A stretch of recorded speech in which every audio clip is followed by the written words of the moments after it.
Fantastic Mr. S here again. Hey guys, Fantastic Mr. S here again, and you're watching Dangerously Rockin' Reviews.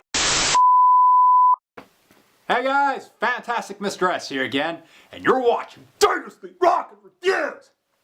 Here with me, who has recently returned from Toronto, is the Music Wisdom, What? The Music Wisdom... Okay, guys, I am Music Wisdom now. I don't know what that means, but you should listen to me, and I'm the authority now, and I can make you my slave, because I am Music Wisdom. My birth certificate name is Music B Wisdom. Yeah, this is my friend Music Wisdom. So listen to him, or you're gonna... 6 hours later. So, Music B Wisdom, what do you want to review? Well, I've been having some superstitious dreams recently. Superstition, that's a great idea! Let's review Stevie Wonder's Superstition! Yes, let's review it. My dreams have been telling me that if we don't review Superstition, then tentacles are going to grow out of my head and suffocate me. It doesn't look that way to me, but... Well, but we need to review the song, so to keep it that way. Yeah, let's not take a chance. This No. is Stevie Wonder's Superstition! So we start off the song with what's gotta be the most memorable of all openings. That bassy keyboard sound.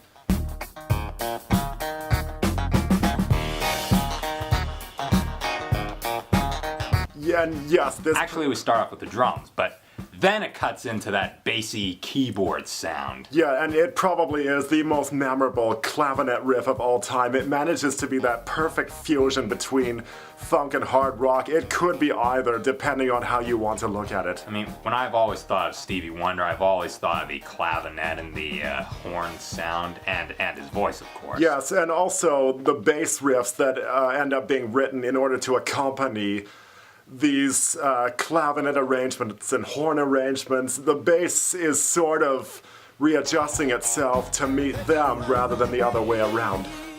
Yeah, I agree with you on that. But the bass sound, the bassy keyboard sound, it wasn't until recently that I realized that was part of Stevie Wonder's sound. That was what made his sound so unique. Yes. And I just love it. Oh, it's terrific, and it's something about, especially in this song, is so dreamlike. It's very mysterious, and yet it manages to be very funky at the same time.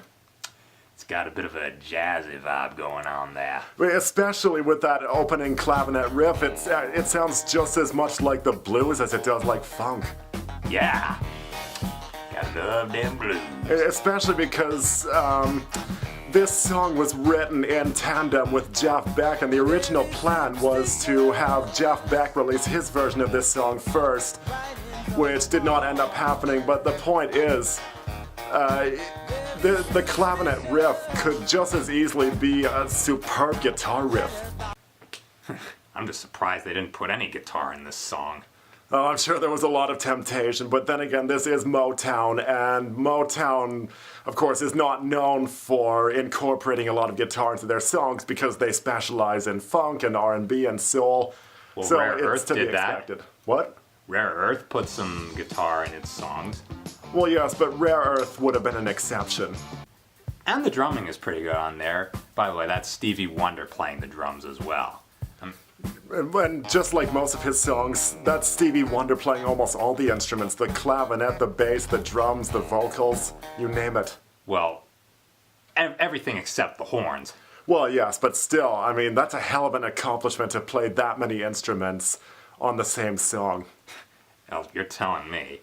And the horns, well, they're not totally necessary. I mean, you got that bass sound. Oh, yeah. Without the horns, that song just does not work. The horns make that song. But I thought it was that Moog bass sound that made Stevie Wonder's song. I mean that's a unique part of his sound, man. But the instruments all work in tandem to make the song so memorable. Without a single one of them, the song does not work at all. I mean, those horns, the way they just jump in with that riff, and the way they play such a synchronous rhythm together, it's ingenious. I mean, yeah, I do agree on you with that, and And the horns do complement the bassy keyboard They do, sound. especially at the end when they take the song into a bit of a more atmospheric direction, but it never loses its funkiness despite that. Yeah. And the horn riff is very memorable. Yes, very Just as memorable memorable as the opening. Yeah, I love it. Just as memorable as any of the rest of the song. Yeah, I agree, I love it too. I think during the chorus, the drums there are a little overlooked because there are some rather difficult rhythms being played there. Exactly, and I couldn't even play that. Yeah, there you go. And, the only instrumental arrangement that Stevie Wonder did not write for this song was the drum part. That was Jeff Beck's contribution. Speaking of Jeff Beck, actually it would be kind of nice if he played guitar on that song, and then he wouldn't have to record his own version. Well, I've heard his version, and I actually find it rather boring compared to this version. Stevie Wonder took a great idea from Jeff Beck and made it something that nobody else could pull off so spectacularly. So I guess this is now a Stevie Wonder versus Jeff Beck version. No, not necessarily. Okay. I mean, there's a lot more wonder in Stevie Wonder, but that's besides the point. Anyways, just ignore me. Ignore you. Your music be wisdom. You just said to the audience to listen to you. I'm music be wisdom because mostly I tell people things that are true and that are beneficial for them to listen to. Telling terrible puns is not beneficial for anybody. And then we got the vocal performance from Stevie Wonder himself. And all I gotta say, it is friggin' amazing. Very superstitious.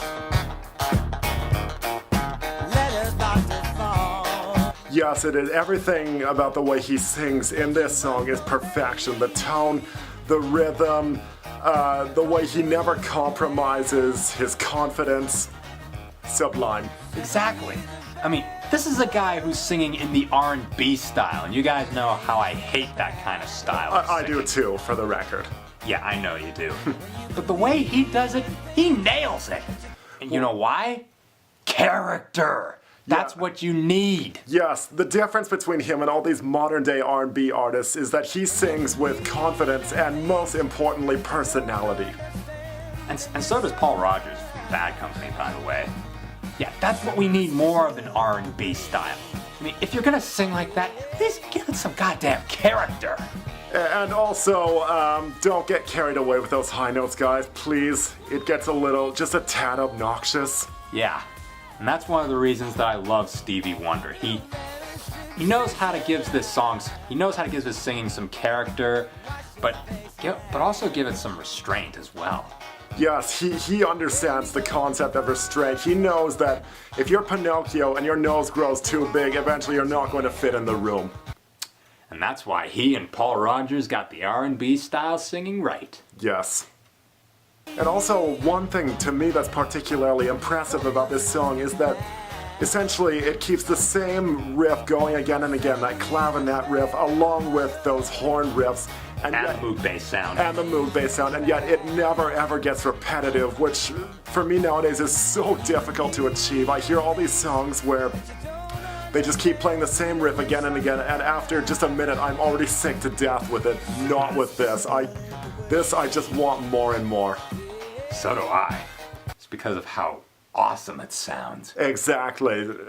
Not just any riff can keep you hooked like that in repetition for 4 minutes, but this one has you wanting to listen to it for 10. And dancing to it too. Yes, and dancing to it. I'm not a big dancing guy. I mean, you never see me dance except for one time, but it definitely makes you want to strut your stuff. No doubt a lot of people have danced to this song. And rightly so. Yes, and rightly so. I guess if there's one problem that I have with Superstition, and it has to do with the lyrics. Not because they're badly written, and they're certainly not. It's just that I don't remember a lot of them. I only remember the ones from the beginning. I think that has mostly to do with them being washed over by the performances, like Stevie Wonder's vocals and the riff. Well, it's one of those songs where you're not really even paying attention to the lyrics because you're too busy paying attention to everything else. Exactly. And And to the song's credit, the lyrics are not the heart of the song. The heart of the Yes. song is the instrumentation. Absolutely, Like but the moog bass and the horns. And that's where the focus should be. exactly. But also, well, what I like about the lyrics of this song is that even if they're not particularly memorable, they concern themselves with a subject matter that is not commonly discussed in music. It's not another one of the billion songs talking about unrequited love, or how great that one night stand felt last night, or how terrible you feel the morning after you had way too much to drink, blah, blah, blah. It's not Or your tiresome. plans on driving in a pickup truck to pick up Yes. some chicks. Who probably have asses bigger than your head. Yeah. Ass is bigger than your goddamn head. While Stevie Wonder's had a massive influence on pop and R&B as we know it, he's actually one of the few artists, past or present, that got it right. Well, him and Paul Rogers. And Superstition is a perfect example of that. It's one of those songs that's great fun to dance to, even if you don't dance, like me, but it's also substantial and charming. Well, I don't know about the words, but the music and vocals are definitely outstanding. Yes, and even if you don't really dance, and it's not a song you would dance to because of that, it can actually still be a very atmospheric song on top of that, which is remarkable. It is so difficult to fuse two such significantly different categories of music together in a way that feels so seamless and singular. And that's all I expect when it comes to dance songs. I can safely say, Coke, that I'm glad that I heard it, and I'll gladly groove along to it whenever it plays. Yes, me too, as it is one of my all-time favorite songs. Well then, Music Be Wisdom, should we give it that verdict? We should give it that verdict. I'm sure it's already obvious to the audience, but yes, let's give that verdict. Very well then. We give this an epic...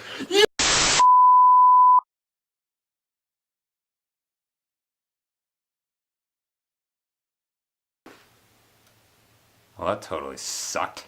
Yeah, what, didn't we do a whole lot more? I must have been dropping some serious acid. I didn't even know you did acid. Apparently I didn't know that either. Because I have no idea what the fuck's going on. Neither do I. I mean, we were about to give him that epic verdict. Yes, Whatever it and then the was. fucking camera just cuts on us. Like, what the fuck? What the hell? Is Superstition's lyrics, are they suddenly becoming true? Is the camera trying to pull some superstitious bullshit on us? Yeah, that's what I want to know. What are you doing? Oh,